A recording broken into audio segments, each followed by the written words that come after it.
nós temos cerca de uma centena de e-mails sobre Romanos 9, que é o capítulo da Bíblia recordista de perguntas para nós. Aqui está uma delas, um e-mail recente de um ouvinte chamado Arão. Olá, Pastor John. Hoje eu estava lendo Romanos 9 e me deparei com essa passagem bastante conhecida como uma doutrina difícil de engolir. Eu acredito que Deus é soberano, mas não consigo evitar levar em consideração o "se" que Paulo apresenta no início do verso 22. Essa linguagem foi usada da mesma forma que usamos hoje. Significa que Deus pode, mas não necessariamente que ele faz isso? Essa é uma interpretação viável? Como o senhor explica essa conjunção e suas implicações? Bem, talvez para encorajar aqueles que têm dificuldade com a mensagem de Romanos 9, vou fornecer uma breve autobiografia. Quando eu estava ensinando Bíblia e grego na faculdade de Betel, de 1974 a 1980, em quase todas as aulas surgiam problemas da soberania de Deus versus a vontade do homem. Piper, se Deus é soberano, como você diz, como o homem pode ser responsável pelo próprio pecado? Nessas discussões, Romanos 9 sempre era parte da minha resposta. Então havia vários debates sobre como interpretar Romanos 9, principalmente os versos de 1 a 23. Então, na primavera de 1979, eu pedi uma licença de alguns meses para estudar. Eu já trabalhava lá havia 6 anos. Então foi uma boa hora. De maio de 1979 a janeiro de 1980, enquanto estudava, eu só orava e pensava em Romanos 9. Dia e noite, todos os dias. Eu tinha que me decidir sobre esse assunto. Onde eu quero chegar? Eu tive muitas dificuldades com isso. Creio que Romanos 9 é um divisor de águas para a sua visão de Deus. Eu tinha que decidir se aquele capítulo dizia o que parecia dizer, se ele significava o que eu afirmava, ou tinha alguma outra explicação. Desses 9 meses de estudo surgiu o livro A Justificação de Deus, um estudo teológico e exegético de Romanos 9, versos 1 a 23. Eu compartilhei essa dificuldade com aqueles que leem este capítulo, coçam a cabeça e tentam reorientar suas mentes. Eu fiz isso, mas não penso que Romanos 9 permita qualquer interpretação. Creio que Romanos 9 fala do destino eterno das pessoas, não apenas de seus papéis na história. Ele lida com indivíduos, não somente com instituições. Em geral, essas são 2 razões que as pessoas usam para afirmar: não, você não deve usar Romanos 9 para falar de eleição individual ou predestinação. Não é difícil ouvir isso. Permita-me mostrar aos ouvintes como decidi abordar o capítulo a partir de Romanos 9, versos 2 e 3.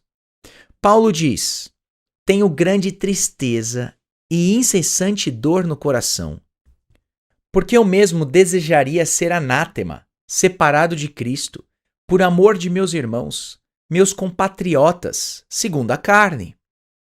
O que ele quer dizer? Ele está dizendo que judeus, seus próprios compatriotas, estão perdidos e perecendo.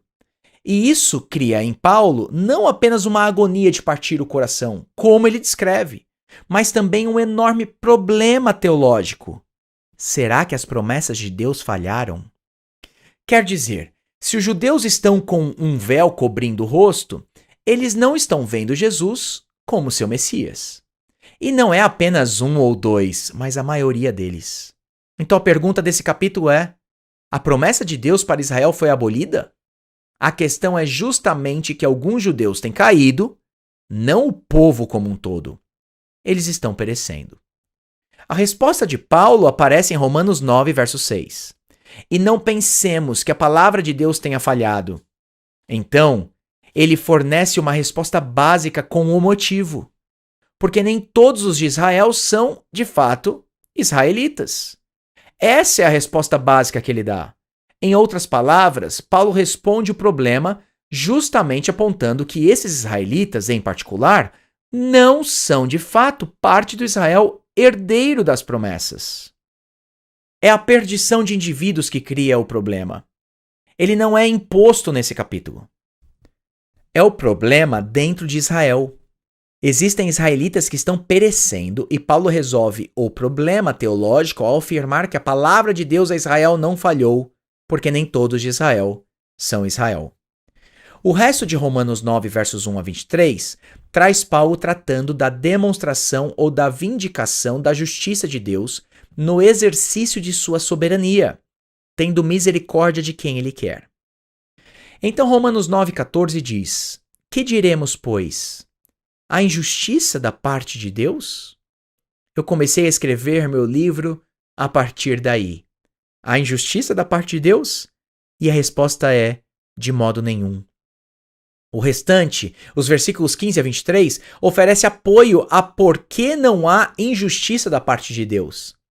Ele fornece o argumento no versículo 15, no qual diz: Pois ele, diz a Moisés, terei misericórdia de quem me aprouver ter misericórdia, e compadecer-me-ei de quem me aprouver ter compaixão.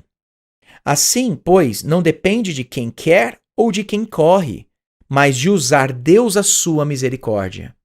Então Deus é livre para ter misericórdia de quem ele quer ter misericórdia. Ele é livre para demonstrar misericórdia a quem ele quiser. Ninguém merece. E Deus não é injusto por concedê-la livremente a quem ele quiser, mas a outro, não. Mas por que Deus exerce sua liberdade ao escolher um e não outro? Assim chegamos à pergunta que nosso ouvinte faz com relação aos versículos 22 e 23. Creio que essa é uma das respostas mais definitivas de Paulo na Bíblia. Todos deveriam ouvir bem quando eu disser isso. Uau, isso é uma enorme reivindicação. Então eu vou repetir.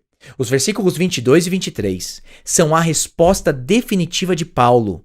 E eu diria que da Bíblia também. Quanto a por que Deus faz o que faz ao escolher um e não outro. Foi exatamente assim que nosso ouvinte perguntou. Logo no início, o versículo traz um se. Devemos responder a essa pergunta dizendo: verdade. Nenhuma objeção legítima pode ser levantada. Voltarei a isso já já. Veja o que diz a frase. Que diremos se Deus, querendo mostrar a sua ira e dar a conhecer o seu poder, suportou com muita paciência os vasos de ira, preparados para a destruição, a fim de que também desse a conhecer as riquezas da sua glória nos vasos de misericórdia, que de antemão preparou para a glória? O ouvinte perguntou.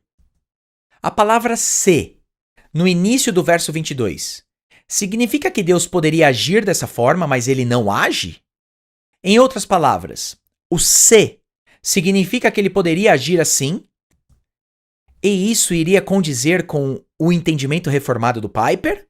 Mas que na realidade Deus não age dessa forma?